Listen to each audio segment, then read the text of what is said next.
Mokslas padovanojo žmonijai daug nuostabių technologijų, tačiau pažanga ne visose srityse tokia sparti, kaip norėtųsi. Jeigu automobiliai tobulėtų tokiu pat greičiu kaip kompiuterinė technika, su 1 litru degalų turėtume lengvai nuvažiuoti bent 1000 km. Mokslininkai dažnai susiduria su materijos pasipriešinimu. Norint pakeisti medžiagų savybės, pritaikyti jas mūsų poreikiams, reikia daug kantrybės ir išradingumo.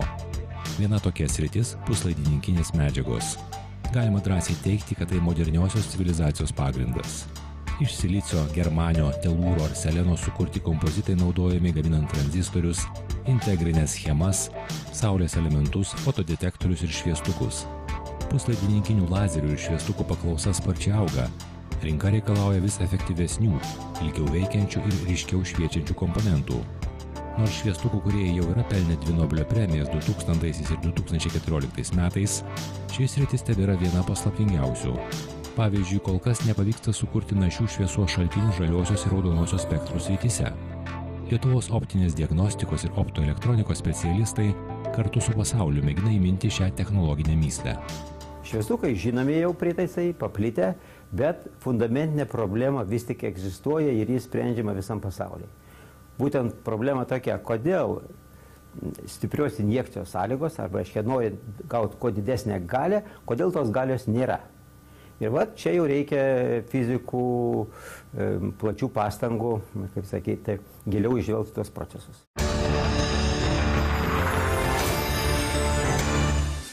Šiuo metu Vilniaus universiteto taikomųjų mokslų instituto optoelektronikos skyriaus ir pažangiųjų technologijų skyriaus fizikai baigia vykdyti projektą optoelektronikos poreikiams skirtų netritinių junginių heterosandorų netiesinė optinė ex-situ diagnostika ir optimizavimas, kurio tikslas – suvokti puslaidininkinėse medžiagose vykstančius procesus ir teikti rekomendacijas technologams. Buvo sukurta tyrimų bazė, kurioje naudojamos modernios lazerinės sistemos ir įvairūs optinės diagnostikos metodai.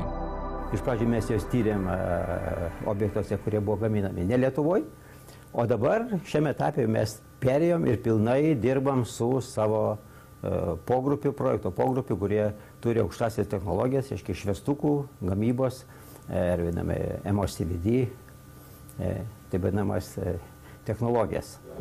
Ne tik Lietuvos fizikai mėgina įminti šviestukų galios deficito mįslę.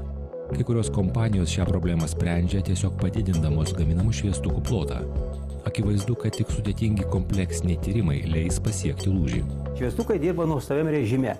Jau nusistovi procesą, jis šviečia, o per kontaktus injektuojami krūvininkai, jie susitinka, spinduliuoja, bet tik tai nedidelė dalis arba santykinai galėtų būti didesnė dalis spinduliuoti. Tai mūsų romna, o kur jie išnyksta? Kur jie išnyksta tuo metu, kai yra didelė krūvininkų injekcija, optinė.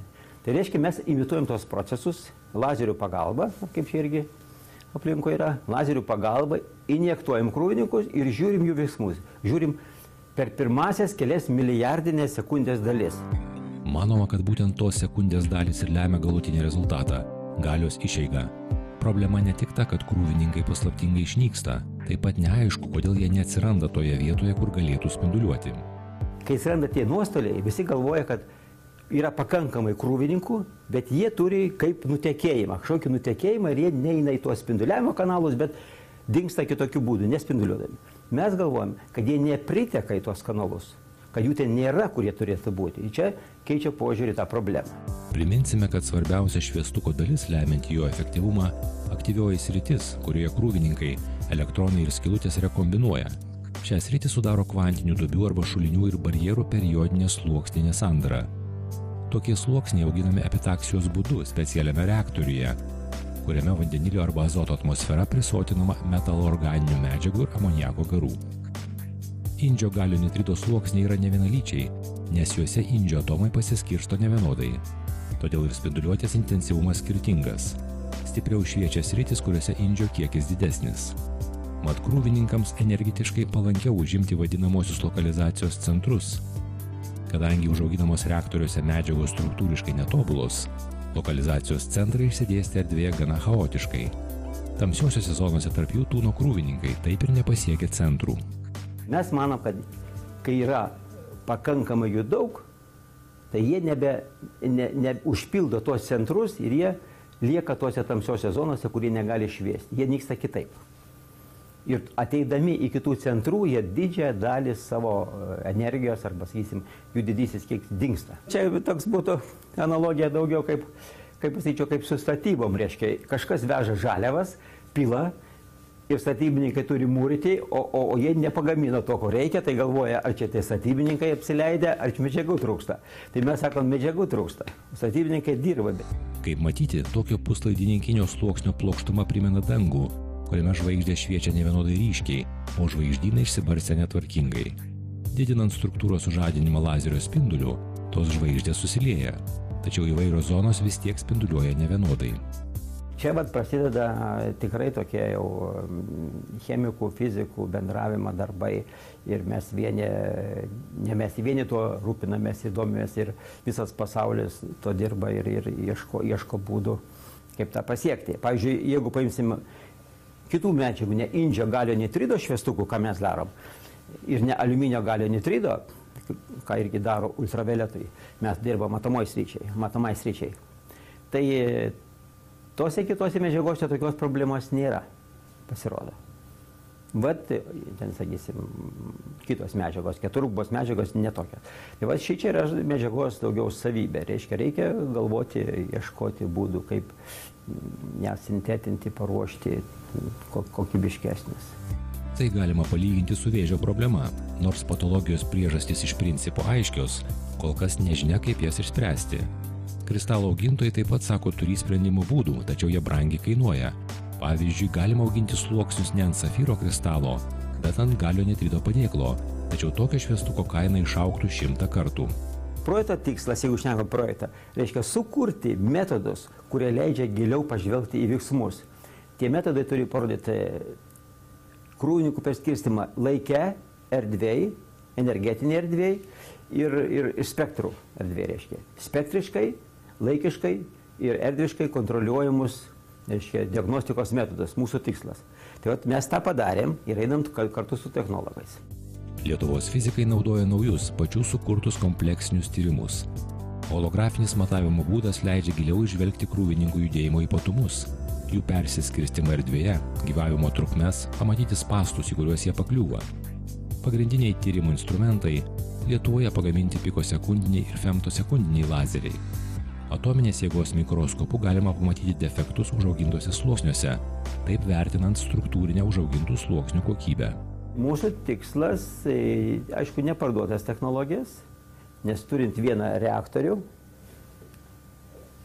vienoje institucijoje, kiek kitur vienoje laboratorijoje stovi 10 tokių reaktorių, sakysim, Berlyne, pas kolegas, tai aišku, mūsų potencialas yra toks daugiau fizikinis požiūris. Tai aš manau, kad suvokti veiksmus ir su tą patirtim, su šito know-how dalintis užsienio partneriais. Ir to būdu kooperuotis tolimesniems uždaviniams, ar saulės energetikai, ar dar, pavyzdžiui, amerikiečiai irgi pasinaudoja mūsų lietuviškom diagnostikom priemonėm sukurtom, jie sugebėjo optimizuoti tokių labai gilaus ultravioleto šviestukų gamybą. Naudojant metalo oksidų garų fazės epitaksijos metodą, kelis milijonus litų kainavusiame reaktoriuje gimsta daugiasluoksniai puslaidininkiai, kuriuos ir tyria profesoriaus Kęstučio Jarašiūno grupės mokslininkai. Šiame projekte mūsų pagrindinė užduotis buvo technologiniai tyrimai. Tai yra epitaksiniu būdu užauginti šviestukų aktyviasias sritis, keičiant auginimo parametrus, keičiant tų aktyvių sričių, pavyzdžiui, sluoksnių storius, sudėdamasias medžiagas, ten metalų skirtingas koncentracijas ir ieškoti optimalių auginimo sąlygų tam tikroms kvantinėms duobėms, kurios tenkintų šio projekto tikslus. Pagrindinis tikslas – užauginti kuo labiau monokristalinį sluoksnį. Idealus kristalas šviestukams tiktų labiausiai, nes pasižymėtų didžiausių kvantinių našumų. Deja, šiuo metu tai sunkiai pasiekiama. Be to, šviestuke kvantinės duobės įkalina krūvininkus tik vieną kryptimi. Kvantinės duobės sluoksnio plokštumoje elektronai juda laisvai. Aišku, būtų idealiai padaryti šulinius trimačius arba taip vadinamas kvantinius taškus, tada būtų dar efektyvesnis šviesos diodas iš tokių pagamintų dalykų. Bet tai yra sudėtingesni technologiniai sprendimai. Pasaulyje jau galima rasti tokiu būdu pagamintų prietaisų, tačiau kol kas ši technologija masinėje gamyboje sunkiai pritaikoma, nes reikia papildomų brangių ir sudėtingų technologinių procedūrų. Tokios užaugintos kvantinės duobės vadinamos skylėtomis duobėmis. Parinkus tinkamas auginimo sąlygas, galima susiformavusius nanometrinius sluoksnius išgarinti tam tikrose plokštumos vietose. Likę indžio galio nitrito lopinėliai suformuotų trimačius šulinius. Nebūtinai tai yra teisingas kelias iš tikrųjų. Tai gali padidinti kvantinį našumą, bet tai gali sumažinti bendrą plotą, iš kurio yra išspinduliuojama šviesa. Kitaip sakant, tenka vėl pakartoti laidos pradžioje išsakytą teiginį, kad gamta nenoriai pasiduoda manipulacijoms. Tačiau žingsnis po žingsnio artėjama prie tikslo. Projekto metu pavyko sukurti daugiafunkcinę matavimo sistemą, leidžiančią optiniais metodais sekti labai sparčius veiksmus kvantinėse sandarose, taip įvertinant užaugintos sluoksnio elektrinės ir optinės savybės ir pagal jas prognozuoti, ar sandara tinka šviestuko gamybai. Testavimas atliekamas lazerio pluoštelius sužadinus elektronus kvantinėje sandaroje ir stebint jų elgesį. Kompleksiniai tie matavimai mums tai parodo, kad krūvininkai pasidaro labai judrus, jie išplinta spektre ir erdvėje ir viskas.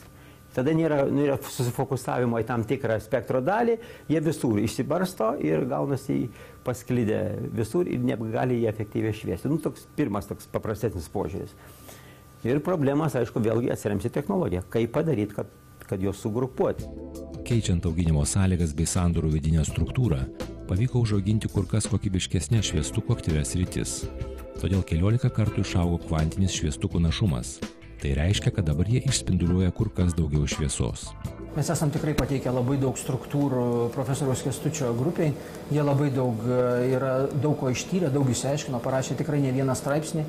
Ir parašė tikrai ne vieną straipsnį, kuriuose pateikiama informacija apie tai, ką dar praeitais metais, pavyzdžiui, intensyviai diskutavo tarptautinėse konferencijose apie mechanizmus, kurie lemia ar kurie nelabai įtakoja ar įtakoja skirtingais būdais šviestukų efektyvumą.